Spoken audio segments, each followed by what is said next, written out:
Kirk trying to win it to Thielen, caught at the 5! I got 3 words for you. You like that?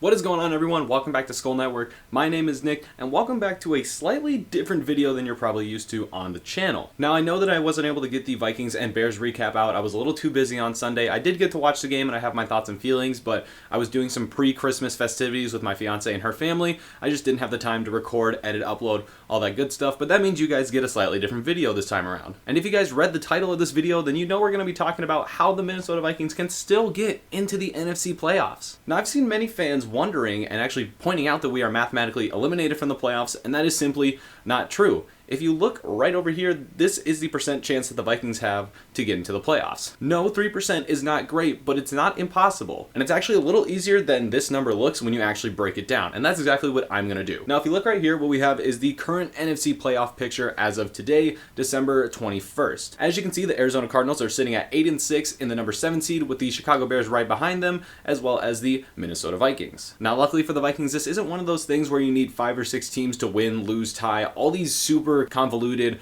sort of things to happen. It's way easier than you would expect for a 3% chance. We're going to start with the Vikings, and the most important thing that has to happen for this all to work. As we know, the Minnesota Vikings must win out. That is the only way. If they lose either of their next 2 games, then the season is over. And those games include Christmas Day against the New Orleans Saints, as well as the last game of the season versus the Detroit Lions. Detroit does seem like the easier of the two. The Vikings have already beat them this year, but it's a divisional game. It'll always be played close. And the Saints are a great team. They're one of the top 3 teams in the NFC right now, but let's not forget the Vikings have basically had their number since 2017 began. Now, does that mean they're going to win? No, I mean, anything can happen on any given Sunday, but this is not out of the question for the Vikings to win out. And that is step 1. Step 2 relies on the Chicago Bears. Now, due to the tiebreakers, if the Minnesota Vikings and the Chicago Bears end up with the same record at the end of the season, the Vikings would be ahead of the Bears. So what that means is, with the Bears' last 2 games being against the Jaguars and the Packers, the Bears have to lose one of those games. If they lose both, it's way better, but if they lose just one, that would help out the Vikings tremendously. Let's face it, they're probably going to beat Jacksonville. I don't think Jacksonville is going to win any games here for the rest of the season, but Green Bay is certainly a losable game for the Bears, just because Green Bay is another one of those top 3 teams in the NFC. So if the Vikings win out and then the Bears lose one of those last 2 games, then we have one last thing that we need to have happen. And here lies the problem. Arizona's last 2 games are against the San Francisco 49ers as well as the Los Angeles Rams.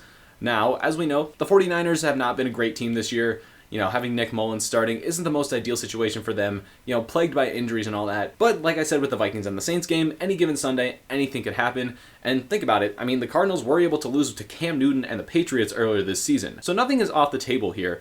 But then you also have the Rams, and the Rams could literally do anything any given Sunday. They could go toe-to-toe with the Kansas City Chiefs and beat them somehow, or they could go and lose to the New York Jets like they did last week. But to finish off this 3% puzzle, like I said, the Vikings must win out, the Bears lose at least one of their last 2 games, and with these Cardinals games, they must lose out. If those 3 things happen, the Minnesota Vikings will be in the NFC playoffs as the number 7 seed. Now, if that were to happen, it would be more than likely than the Vikings would be facing Seattle or New Orleans in the wild card round. Because let's face it, it's very unlikely that the Packers will surrender the number 1 seed. But if the Vikings played New Orleans in the playoffs, I don't think anyone would be upset with that, because we know what's happened the last couple times. But that's all that has to happen there. You see 3% and you think, man, there's no way this is going to happen. But I just broke it down for you. It's not impossible. And that, my friends, is how the Minnesota Vikings can still get into the NFC playoff picture. Hard? Yes. Very possible, like I already said multiple times, of course. If you guys enjoyed this short little explanation, please make sure you give the video a like, and if you're new to the channel, make sure you hit the button down below to subscribe, as we just passed over 150 subscribers.